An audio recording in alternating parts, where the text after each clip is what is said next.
حضرت عثمان رضی اللہ عنہ سے روایت ہے کہ انہوں نے وضو کیا تو 3 مرتبہ اپنے ہاتھوں پر پانی ڈالا، پھر کلی کی اور ناک جھاڑی،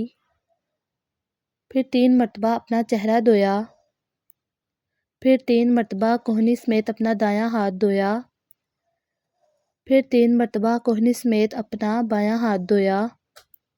پھر اپنے سر کا مسح کیا، پھر 3 مرتبہ اپنا دایاں پاؤں دھویا، پھر 3 مرتبہ بایاں،